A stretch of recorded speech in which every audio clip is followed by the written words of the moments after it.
Las pruebas de selectividad en el mes de junio. Septiembre es un mes de nuevas oportunidades para acceder a la universidad.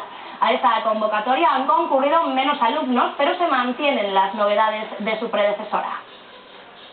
En septiembre el número de alumnos que se presentan a las pruebas de selectivo es mucho menor si lo comparamos con las cifras registradas el pasado mes de junio, aunque la estampa sigue siendo la misma: nervios de última hora y el temido folio en blanco. Para los estudiantes que en junio no tuvieron suerte, ahora tienen la oportunidad de demostrar en estas aulas que se han esforzado durante el verano. Por delante quedan 3 jornadas más de exámenes para los preuniversitarios. En los pasillos esperan pacientemente los profesores y coordinadores que acompañan a sus alumnos para darles lo que ahora más necesitan: mucho ánimo.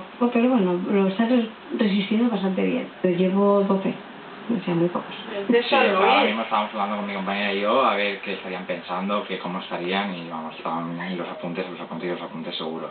Por acompañar a unos amigos que estaban muy nerviosos para quitarles los nervios del primer día.